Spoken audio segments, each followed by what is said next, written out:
ये कहानी बहुत पुरानी है। एक जंगल था जहाँ दो पेड़ थे, एक बरगद का और एक पीपल का। वो अच्छे मित्र थे, पर पीपल का स्वभाव थोड़ा रूखा था, लेकिन बरगद का पेड़ बहुत पुराना और समझदार था। और भाई पीपल, आज मौसम कितना अच्छा है, धूप निकली है। हाँ, कहाँ अच्छा है, मुझे तो इतनी गर्मी लग रही है। सब मौसम का आनंद लेना चाहिए दोस्त, यही धूप ही तो है जो हमको जीवन देती है। ये अगर कम होती तो तुम इतने विशाल ना होते। हाँ हाँ ठीक है, पर मुझे तो ठंड पसंद है। बिल्कुल, ठंड तो मुझे भी पसंद है, पर आज जो मिल रहा है उसका आनंद तो ले लूं। तभी वहाँ से मधुमक्खियों का एक बड़ा सा झुंड गुजर रहा था। रानी मक्खी वहाँ रुकी और बोली, सेनापति, ये जगह हमारे लिए ठीक है, यहाँ काफी छाया है। हम अपना छत्ता यहीं पे कहीं बनाते हैं। ये पीपल का पेड़ अच्छा रहेगा। अरे नहीं नहीं, मेरी तरफ देखना भी मत। मुझे पसंद नहीं कि कोई मेरे ऊपर घर बनाए। एक तो वैसे ही इतनी गर्मी लग रही है। अरे पीपल भैया, हम आपको कोई तकलीफ नहीं देंगे। आपकी छाया हमारे घर के लिए अच्छी है। हम मक्खियाँ बड़ी मेहनत से काम करती है। ना बाबा ना, मैंने तुमको बोला ना, मेरे यहाँ तुम्हारा घर मत बनाना। मैंने आज तक किसी पंछी को भी अपने पास नहीं आने दिया, बहुत चोंच मारते हैं। वही बरगद का पेड़ ये सारी बातें सुन रहा था। वो धीरे से बोला, अरे पीपल भैया, इतने सख्त ना बनो। तुम्हारी शीतल छाया अगर किसी के काम आती है तो तुमको तो खुश होना चाहिए। वैसे ये मधुमक्खियाँ तो कभी पेड़ों को नुकसान भी नहीं पहुँचाती है, इनकी मदद तो कर ही सकते हो। ऐसा है बरगद भैया, तुम बीच में ना ही पड़ो तो अच्छा है। अगर तुमको इतना पसंद आ रही है ये मधुमक्खियाँ, तो क्यों तुम ही नहीं दे देते इनको आसरा। बरगद काका, आप समझदार हैं। अगर आप हमको अपना छत्ता बनाने देंगे तो हम आपका उपकार मानेंगे। अरे जरूर, मुझे तो बहुत खुशी होगी अगर तुम अपना घर मेरी छाया में बनाओगे। मुझे भी बहुत सारे नए दोस्त मिल जाएंगे। चलो सब खुश, और प्लीज अपनी मक्खियाँ मेरे से तो दूर ही रखना।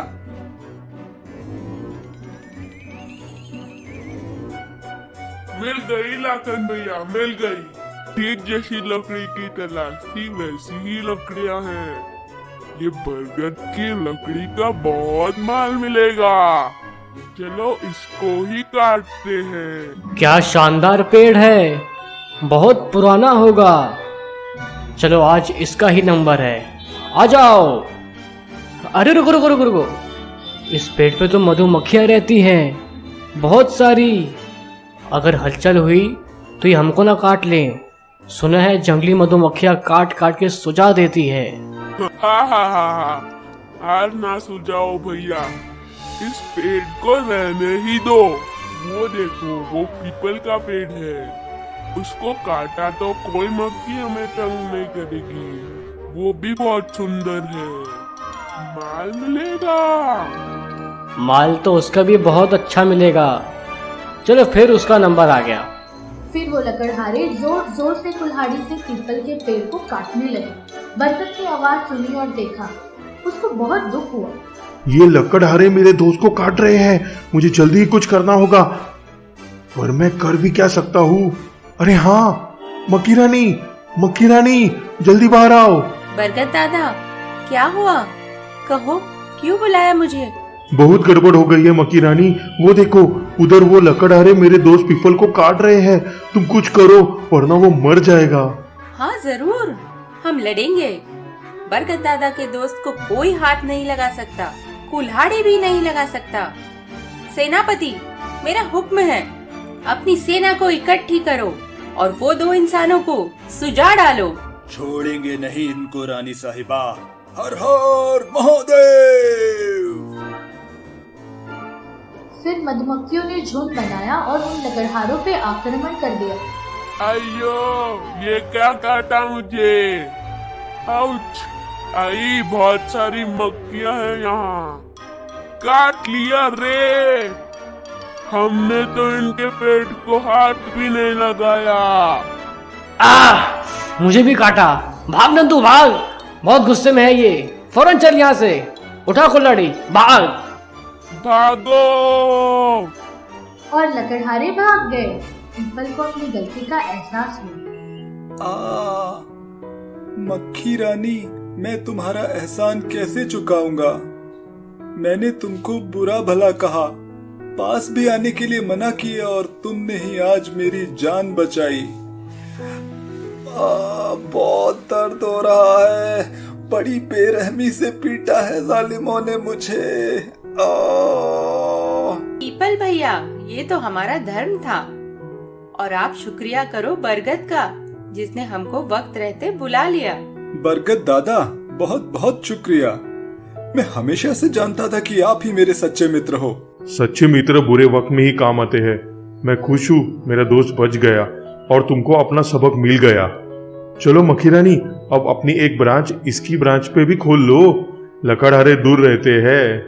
तो बच्चों, इस कहानी से हमने क्या सीखा? हमें दूसरों की मदद करनी चाहिए और अच्छे दोस्त हमेशा काम आते। बच्चों, ये कहानी है गिरिवान के जंगल की। वहाँ रहते थे एक हाथी और एक लोमड़ी। हाथी बहुत सीधा साधा था और लोमड़ी चालाक थी। वो आपस में खेलते तो लोमड़ी हमेशा बेईमानी करके जीत जाती।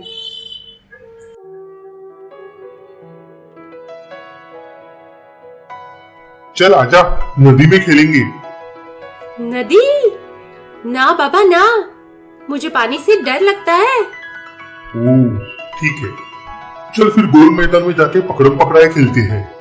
चल मोटे, रेस लगाते हैं, जो पहले पहुंचा वो जीता। ये मैं चली। अच्छा, पर शुरू तो साथ में करना। अरे चली गई, हमेशा ऐसा ही करती है। गोल मैदान में दोनों दोस्त खेल रहे थे, तभी एक शेर आ गया। शेर दोनों जानवरों को देखकर खुश हो गया। अरे वाह, मुझे तो सिर्फ लोमड़ी की आवाज आई थी, पर यहाँ तो एक हाथी का बच्चा भी है। आज तो दावत होगी। मैं तुम दोनों को खा जाऊंगा। हा हा हा। शेर? अरे बाप रे, रुको, हमको मत खाओ, हम तो अपना खेल खेल रहे थे बस। मेरे पेट में चूहे खेल रहे हैं, अब तुम उनके साथ खेलना। रुकिए महाराज, जरा मेरी बात सुन लीजिए। बोलू, तुम जरा यही रुको, मैं महाराज से बात करती हूँ। अच्छा ठीक है, कुछ करो लोमड़ी और हम दोनों को इस मुसीबत से निकालो। लोमड़ी और शेर एक कोने में जाके बात करते हैं। महाराज, आप दयालु है, मैं समझती हूँ आपको भूख लगी है और आप हमको नहीं छोड़ेंगे, पर मेरी विनती है, आप हम दोनों में से एक को ही खा लीजिए और एक को जाने दीजिए। चलो ठीक है, मेरा पेट भी एक से भर जाएगा और बासी खाना तो मैं खाता नहीं हूँ। क्या तुम अपनी कुर्बानी के लिए तैयार हो? नहीं, मेरे कहने का मतलब ये नहीं था महाराज, आप मुझे ना खाइए, मैं तो बहुत छोटी सी हूँ, मुझे खाके तो आपका पेट भरेगा भी नहीं। आप उस मोटे हाथी को खा लो, वो तो तेज भाग भी नहीं सकता और उसको खाके आपका पेट अच्छे से भर जाएगा। ऐसा? लेकिन देखा जाए तो हाथी शक्तिशाली है, उसका शिकार करने में मैं थक जाऊंगा। हाँ, अगर तुम उसको मेरी गुफा में ले चलो तो मैं भी तुम्हारे बारे में कुछ सोच सकता हूँ। हाँ महाराज, क्यों नहीं, मैं ये कर सकती हूँ। वो हाथी बहुत बेवकूफ है, उसको दिमाग ही नहीं है, मैं उसको आपकी गुफा में ले आती हूँ। ऐसा बोल के लोमड़ी अपने दोस्त हाथी के पास आई। भोला, अब डरने की कोई बात नहीं है। शेर महाराज तो मेरी मौसी के ससुराल से है, मेरे रिश्तेदार है। हमको खाना तो दूर की बात है, उन्होंने तो हमको आज घर पे बुलाया है। उनके बच्चे का जन्मदिन है आज। अरे वाह, मैं तो डर गया था और ये तो अच्छी बात निकली। नए दोस्त बनाएंगे। बहुत मजा आएगा। तो चलो हम लोग उनके साथ ही उनके घर जाते हैं। तो फिर हाथी और लोमड़ी दोनों शेर के पीछे पीछे उसके घर के रास्ते जाने लगे। तभी वही एक नदी के पास, अरे सुनो, मुझे जरा जोरों से प्यास लगी है। मैं अभी बस एक घूंट पानी पी लूं, फिर चलता हूँ। अभी लगनी थी प्यास? अच्छा ठीक है। और हाथी नदी पे पानी पीने गया और वहां से पानी के अंदर तैर के दूसरी तरफ चला गया। अरे अरे हाथी, तुम उधर कहाँ चले गए? जा जा लोमड़ी, मैं तेरी चाल सब समझता हूँ। तू हमेशा मुझसे बेईमानी करके जीतती रही, पर मैंने कुछ नहीं कहा। पर आज तो तू मुझे धोखे से मारना चाहती थी। अब अपने लिए कोई और दोस्त ढूंढना। अरे हाँ, पीछे तुम्हारे मौसा जी खड़े हैं ना, उनके पेट के चूहों से दोस्ती करना। नहीं नहीं, मुझे मत खाना। तो बच्चों, इस कहानी से हमने ये सीखा कि अपने दोस्तों को धोखा नहीं देना चाहिए।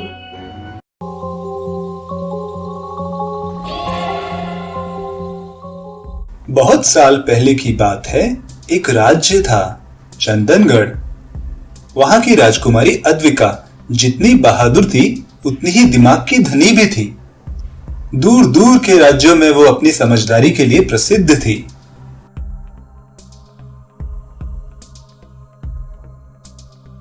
कितना सुंदर वन है, कितने अद्भुत पेड़ और उनसे लटकती हुई लताएं।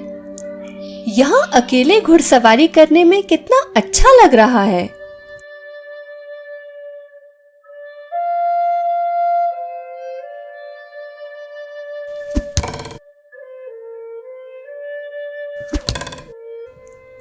ये निशान मुझे लौटने में मदद करेंगे। इनको देखकर मुझे वापस घर जाने का रास्ता मिलेगा।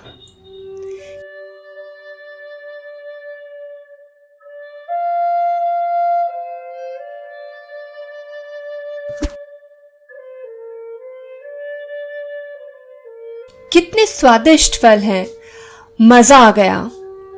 पर अब मुझे लौटना चाहिए। मैं ये निशान देख देख कर वापस चलती हूँ। कितना वक्त हो गया। ये जंगल से बाहर निकलने का रास्ता तो नहीं लग रहा। कुछ और देर घोड़े पे चलने के बाद अद्विका को एक कुटिया दिखी। कोई है? अंदर कोई है?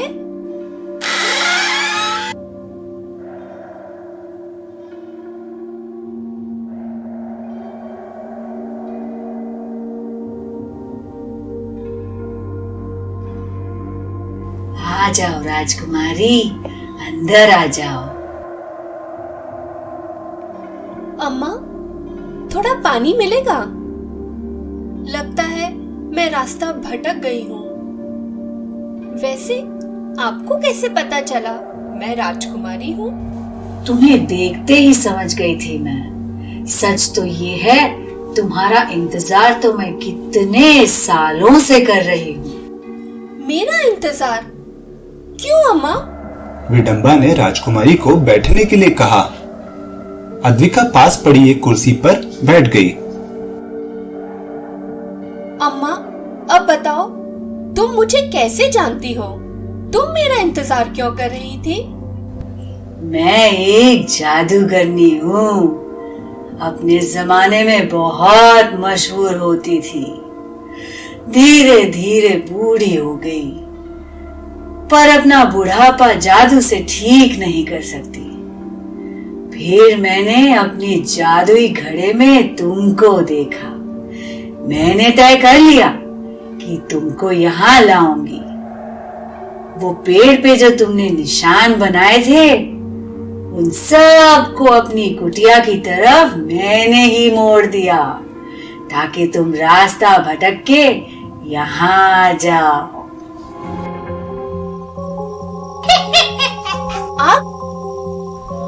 और अब तुम उस कुटिया से बाहर नहीं जा सकती। मैंने जादू से दरवाजा शीशे का बना दिया जो तुम ना तोड़ सकती हो ना पार कर सकती हो। पर तुम चाहती क्या हो?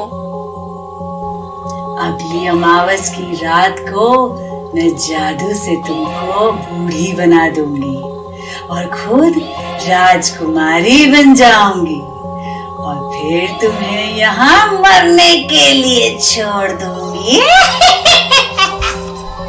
अद्विका चुप हो गई। उसको समझ में आया कि वो जादूगरनी के जाल में फंस चुकी थी। वो वहां से निकलने की तरकीब सोचने लगी।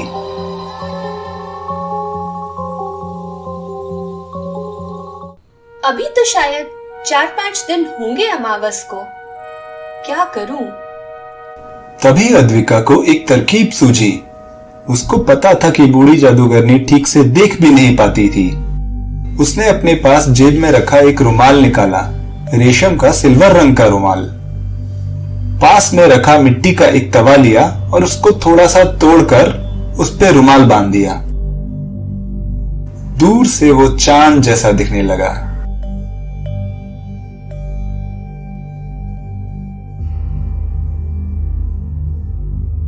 अभी तो चांद लगता है बड़ा ही है। अभी तो अमावस आने में काफी दिन लगेंगे। राजकुमारी रोज थोड़ा थोड़ा मिट्टी का बर्तन तोड़ देती और चांद को छोटा करती, फिर उसको खिड़की पे टांग देती।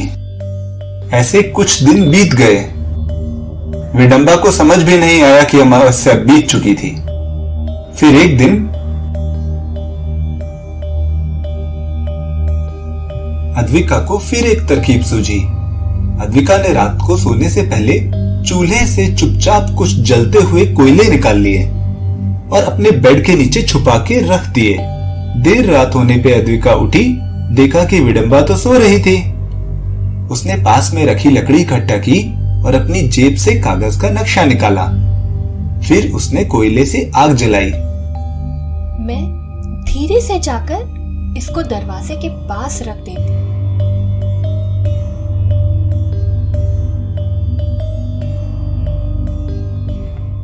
अम्मा उठो, अम्मा उठो, जल्दी करो, आग लग गई है, हमको बाहर निकलना पड़ेगा।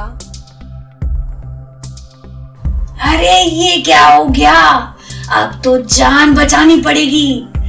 मैं जादू से आग नहीं बुझा सकती, मुझे जादू तोड़ना पड़ेगा कुटिया से बाहर निकलने के लिए।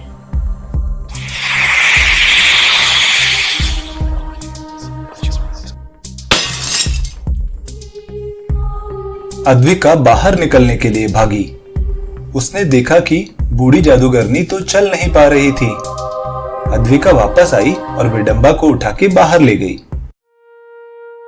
अम्मा हम बच गए हैं, तुम मेरे साथ चलो। हमारे राजवैद्य तुम्हें दवाई देंगे तो तुम्हारी सारी कमजोरी दूर हो जाएगी और तुम हमारे साथ रह सकती हो। मैंने तुम्हें मरने के लिए यहाँ छोड़ने का सोचा था और तुमने मुझे ही जीवन दान दे दिया। सच सुना था राजकुमारी अद्विका के बारे में। वो सिर्फ वीर नहीं, बहुत दयालु भी है। राजकुमारी अद्विका की जय हो। और ऐसे राजकुमारी की अच्छाई से बूढ़ी जादूगरनी भी सुधर गई और अद्विका ने उसको अपने महल ले जाकर उसका ख्याल रखा। बच्चों, ये कहानी है एक बाग की। बाग मतलब बगीचा। एक बहुत सुंदर बगीचा था जहाँ तरह तरह के फलदार वृक्ष, पेड़, पौधे और सुंदर सुंदर फूल थे। इस बगीचे का मालिक एक बड़ा सा राक्षस था जो कई साल बाद अपने घर वापस आया था। राक्षस ने वापस आने पर देखा कि उसके बगीचे में बहुत सारे नन्हे बच्चे खेल रहे हैं। ये देख के राक्षस को बहुत गुस्सा आया। अरे ओ बच्चों, ये बगीचा मेरा है, तुम लोग यहाँ क्यों खेल रहे हो? निकलो, जाओ मेरे बगीचे से। राक्षस की आवाज सुनकर सारे बच्चे फौरन वहाँ से भाग गए, पर राक्षस ने सोचा, अभी तो मैंने डांट के भगा दिया है, पर मैं हमेशा तो नहीं रहता। ये बच्चे मेरे बगीचे में नहीं खेलने चाहिए। फिर राक्षस को एक उपाय सूझा। उसने बड़े बड़े पत्थर लेके इकट्ठे किए और अपने बगीचे की चारों ओर एक ऊंची दीवार खड़ी कर दी। अब मेरा बगीचा सेफ है, यहाँ कोई नहीं आ सकता। हा हा हा। दीवार देख के बच्चे बहुत उदास हुए। उनसे उनका बगीचा छीन गया था। अरे पप्पू, अब हम कहाँ खेलेंगे? हमारा सुंदर बगीचा। क्या कर सकते हैं? राक्षस बहुत शक्तिशाली है और खतरनाक भी। बच्चे तो चले गए, पर बगीचे में एक अनजान सी शांति छा गई। सब पेड़ उदास। भाई पीपल, कब से कोई बच्चा नहीं आया हमारे साथ खेलने, और हमको तो अपनी शक्ति बच्चों के हंसने खेलने से ही मिलती है। अगर ऐसा ही चलता रहा तो ये बगीचा नहीं बच पाएगा। हाँ भैया आम, जब से ये राक्षस आया है बच्चे नहीं आ रहे, पर हम तो कुछ कर नहीं सकते। फिर कुछ महीनों बाद सर्दी का मौसम आया। बर्फ गिरी और बहुत ठंडी हो गई। बगीचे के सारे पेड़ पौधे मुरझा गए, सबकी पत्तियां झड़ गई और सिर्फ तने ही बचे थे।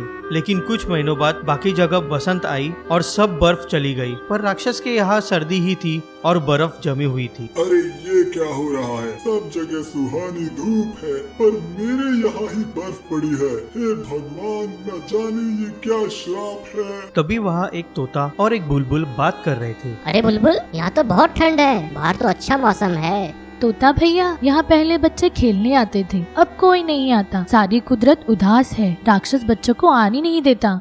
देखो कितनी ऊंची दीवार बनाई है। राक्षस पंछियों की भाषा समझ सकता था। ये सुनते ही उसको फौरन समझ आ गया। उसने बड़ी मेहनत से फिर से वो पत्थरों की दीवार हटा दी और उसने बच्चों को जाके कहा, अरे बच्चों, तुम लोग मेरे यहाँ खेलने आओ। सुबह खेलो, हाँ, पर दोपहर को मैं सोता हूँ। फिर शाम को तो मैं भी तुम्हारे साथ खेलने आऊंगा। तुम लोगों के बिना बगीचे में कोई मजा ही नहीं आ रहा है। आ जाओ सब। ये बात सुन के बच्चे खुशी से चिल्ला उठे। बच्चों के आने से बाग में भी रौनक आ गई। जल्दी सारी बर्फ चली गई, पेड़ों में नए पत्ते और फूल निकलने लगे। बाग फिर से पहले जैसे फलने फूलने लगा। सब बच्चे राक्षस के दोस्त बन गए थे और सब साथ में खेलते थे। ओ अंकल, मुझे फर्स्ट करो। अरे नहीं, मेरी बारी है, मुझे दो। ना ना ना ना, ये गोल तो मैं ही करूँगा। तो भैया आम, अब तो खुश हो ना?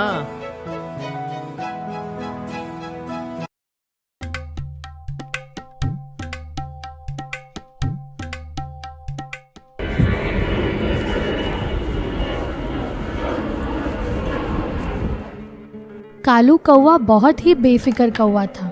उसने कभी किसी बात की परवाह नहीं की।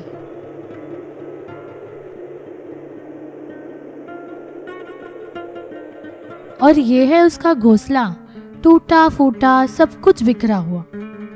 क्या करना है, रहने से मतलब है। शो ऑफ नहीं करता मैं, सर पे छत होनी चाहिए बस। उस रात को एक तूफान आया।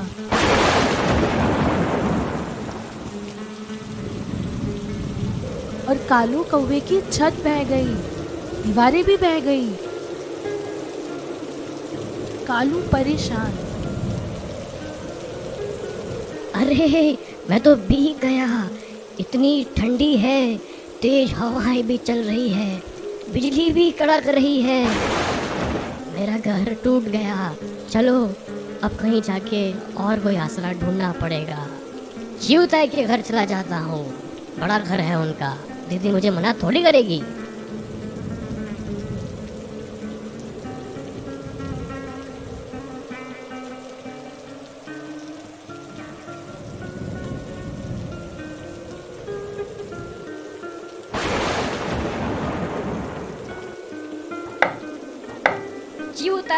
जीवताई, मैं कालू कौवा, दरवाजा खोलो ना।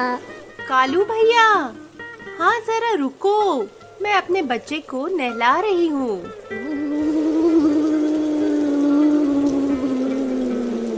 थोड़ी देर में कौवे ने फिर आवाज लगाई। जल्दी खोलो ना जीवताई, मैं पूरा भीग गया हूँ।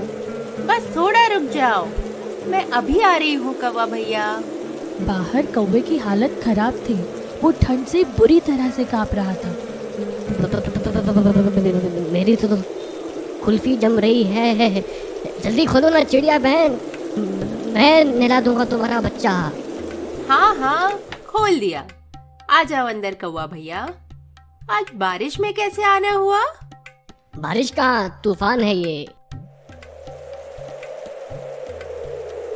मेरा तो पूरा घर बह गया।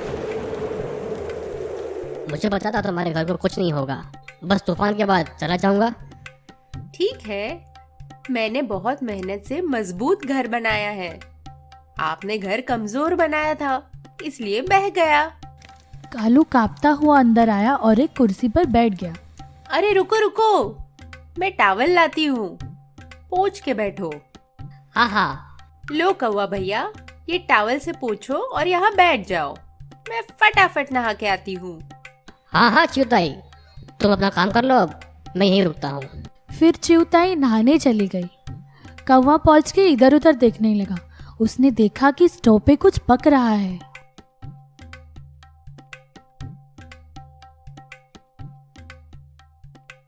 अरे वाह, खीर तो पूरी तैयार है। बढ़िया खुशबू भी आ रही है। जरा चक्की तो देख लूं, कैसी खीर बनाती है चिड़िया रानी। हाँ, गरम है। वाह, ये तो बहुत यमी है। चलो थोड़ी सी और खा लेता हूँ। चिउताई तो वैसे भी पतली सी है। मजा आ गया। गरम खीर खा के पूरे शरीर में गर्मी आ गई। थोड़ी और खा लेता हूँ। चिउताई इतनी खीर खाएगी क्या? बढ़िया है। अरे ये तो बहुत कम खीर बची है, अब इसमें चिउताई का तो पेट भी नहीं भरेगा। चलो खीर खत्म ही कर देते हैं। मजा आ गया। चलो अब यहाँ सोफे पे थोड़ा पैर सीधा कर लेता हूँ। फिर कालू कौवा सारी खीर खत्म करके गहरी नींद में सो गया।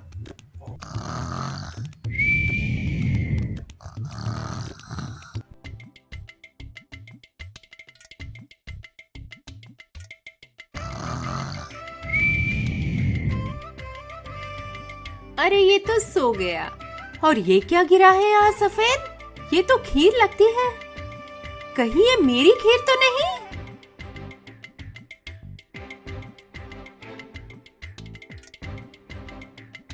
सत्यानाश हो इसका। मेरी सारी खीर खत्म कर दी। मैंने अपने बच्चे के लिए खीर बनाई और ये सारी चट कर गया।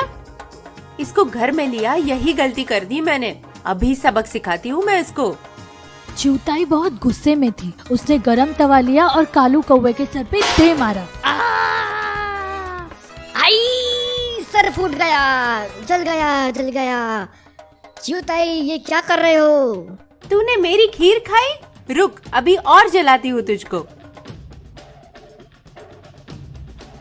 नहीं, भागो, गलती हो गई। मुझे मत जलाओ, भागो, कभी नहीं आऊंगा यहाँ।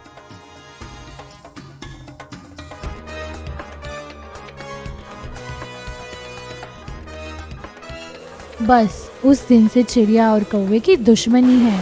वो एक दूसरे से बात भी नहीं करते। मंटू अपनी आई बाबा के साथ रायपुर नाम के एक गांव में रहता था। मंटू बहुत शैतान था। पूरे दिन उधम करता रहता। वो सारे खेल जिसमें दौड़ भाग करनी पड़े उसको बहुत पसंद थे। वो पेड़ पर फटाफट चढ़ जाता, बंदर की तरह। लोगों को लगता कि वो सच में बंदर के गुण लेकर पैदा हुआ है। पेड़ पे चढ़कर वो तेजी से फल तोड़ता, खुद खाता और अपने दोस्तों को भी खिलाता। एक बात तो थी, उसकी दोस्ती बहुत पक्की थी अपने दोस्तों से, खासकर बंसी तो उसका जोड़ीदार था। बंसी तो कपड़ा फैला के पकड़ के रखना नीचे। मैं पके हुए आम फेंकूंगा तो बस कपड़े में दबोच लेना। हाँ भाई, तू फेंकना तो शुरू कर। ये ले, ये आया है काम। वाह, क्या मस्त आम तोड़ा है तूने। और 5-6 फेंक, फिर बैठ के खाएंगे। हाँ रुक तो सही 2 मिनट, बस थोड़ा और ऊपर चढ़ के तोड़ देता हूँ। सही में लोग तुझे बंदर बुलाते हैं। तू कैसे लपक के ऊपर चढ़ जाता है?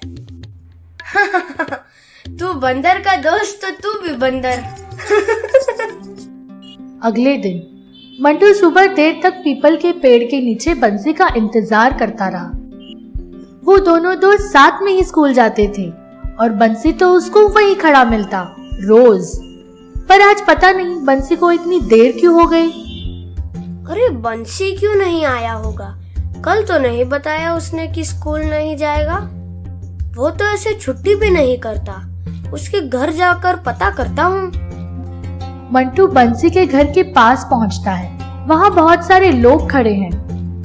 काका, यहाँ क्या हुआ है? यहाँ इतनी भीड़ क्यों है?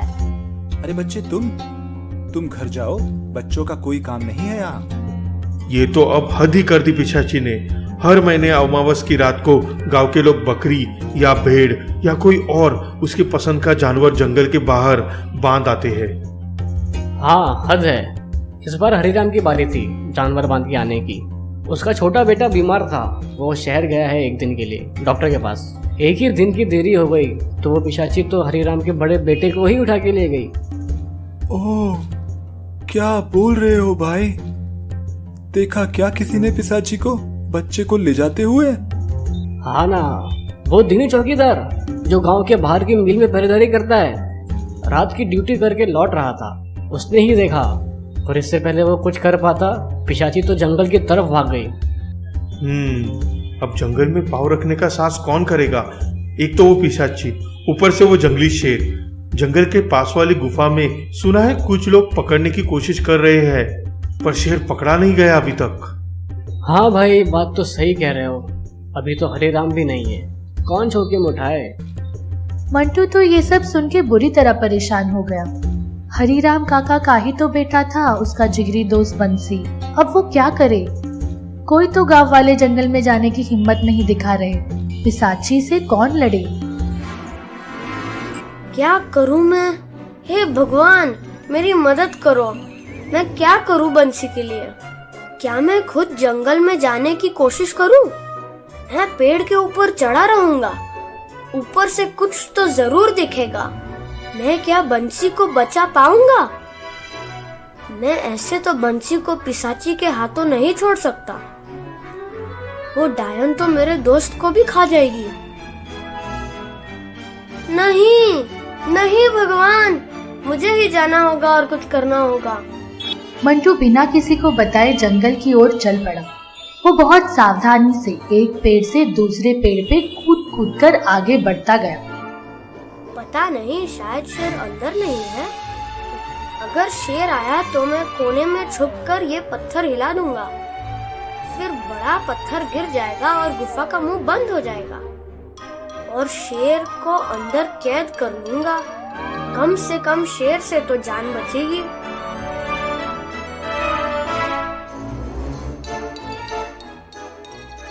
जंगल में झोपड़ी, क्या यही पिशाची डायन की होगी? क्या करूं? अंदर जाऊं क्या? तभी उसको नीचे से शेर के दहाड़ने की आवाज आती है। नीचे देखा तो शेर गुफा के अंदर चला गया। ये सब देखकर मंटू को एक तरकीब आती है। मंटू नीचे उतरता है, गुफा से थोड़ी दूर झोपड़ी के पास चलना शुरू करता है और फिर जोर जोर से रोने लगता है। मैं कहाँ आ गया हूँ? कोई मदद करो। थोड़ी दूर पे पिशाची उसकी आवाज सुनती है और उसके पास आ जाती है। क्या हुआ बच्चे, रो क्यों रहे हो? सही सुना था गांव वालों से, यही पिशाची डायन होगी। इतने मैले कपड़े, इतने गंदे बाल, गले में तो हड्डियों की माला और देखने में तो कितनी डरावनी है। अरे वाह, आज ही एक लड़का पकड़ा और एक और मिल गया। आज तो भर पेट खाने को मिलेगा। वाह, मजा आ गया। मेरा तो 2 महीने का खाना हो गया। ये गांव वालों ने जानवर भेज भेज के मेरे खाने का स्वाद ही खराब कर दिया था। काकी रास्ता भटक गया हूँ। मंटू रोने की एक्टिंग करता रहता है। उसको समझ नहीं आया कि वो बंसी का पता कैसे लगाए। अरे बेटा, रोना बंद करो।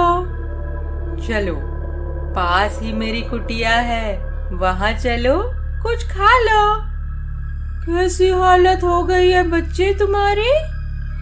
क्या उस कुटिया में बंसी हो सकता है? मुझे चलकर देखना चाहिए। हाँ काकी, चलो।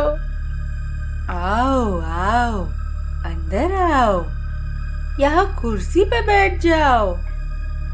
मंटू नजर चुरा के इधर उधर देखता है, उसको कहीं बंसी नहीं दिखा। तभी उसकी नजर चारपाई के नीचे जाती है। उसको एक कोने में एक पैर दिखता है और बंसी का जूता। वो तुरंत पहचान जाता है। उसको समझ आ जाता है कि पिशाची डायन ने बंसी को चारपाई के नीचे बांध कर रखा हुआ है। शायद वैसे ही वो उसको गांव से बांध कर लाई थी। अब मुझे साहस दिखाना होगा, कोई तो तरकीब लगानी होगी। बंसी को यहाँ से छुड़ा कर लेकर ही जाना है। काकी, तुम मुझे यहाँ मिल गई, कितना अच्छा हुआ। मैं तो अपने आई बाबा के साथ जंगल के पास से जा रहा था। थोड़ी देर हम लोग रास्ते में रुके। आई बाबा ने कहा थोड़ा सुस्ता लेते हैं। उनकी आंख लग गई तो मैं और मेरी छोटी बहन एक खरगोश के पीछे पीछे जंगल में कब घुस गए पता ही नहीं चला। जंगल तो कितना घना है, वापस जाने का रास्ता ही नहीं समझ आया। अरे, तो तुम्हारी बहन किधर है? मैं उसको एक गुफा के पास बिठा आया था। मैं तो कुछ खाने के लिए ढूंढता ढूंढता आगे निकल आया। अरे तो चलो, तुम्हारी बहन को भी लेकर आते हैं। वाह वाह, मजा ही आ गया, एक और बच्चा मिल गया। जल्दी से उसे भी ले आती हूँ, अब तो मजे ही मजे हो गए। बेटा चल, कहाँ है वो गुफा? काकी आओ मेरे साथ, मेरी बहन भी तुमसे मिल लेगी तो उसका डर कम हो जाएगा। तुम तो हमें जंगल के बाहर हमारे आई बाबा से मिला दोगी ना? हाँ हाँ, क्यों नहीं। चलो तुम्हारी बहन को ढूंढते हैं। आपका बहुत शुक्रिया काकी, आओ मेरे साथ। अरे कहाँ गई मेरी बहन? मिंटी, मिंटी, ओ मिंटी, कहाँ है? काकी कहीं वो गुफा में तो नहीं चली गई अंदर? रुको मैं देख के आता हूँ। तुम यहीं रुको, मैं देखती हूँ। यहीं रुकना, हाँ, जाना नहीं कहीं।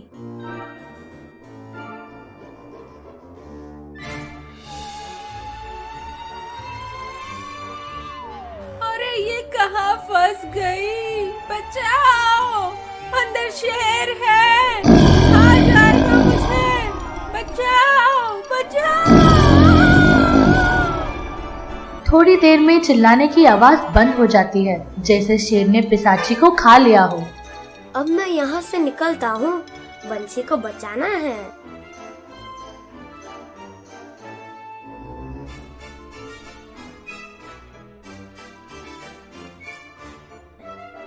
अरे ये तो बहुत बुरी डायन निकली। मेरे दोस्त को कितनी बुरी तरह से बांधा है।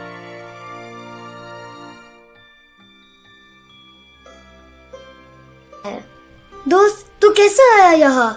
तू क्यों अपनी जान जोखिम में डाल रहा है? वो बहुत खतरनाक डायन है। मुझे बोल रही थी कि आज रात को खा जाएगी। दोस्त, वो तो खुद शेर का भोजन बन गई। हम अब सेफ है एकदम। चल घर चलते हैं। तेरी आई तो रो रो कर बेहाल हो रखी है। तू सच्चा दोस्त निकला मंटू, अपनी जान पे खेलकर मुझे बचा लिया। तेरी बहादुरी देख के तो मैं दंग हो गया। सच में तेरी दोस्ती ने मुझे कितनी ताकत दी। फ्रेंड्स, अगर आपको हमारा वीडियो पसंद आया है तो इस वीडियो को लाइक कीजिए और हमारे चैनल को भी सब्सक्राइब कीजिए।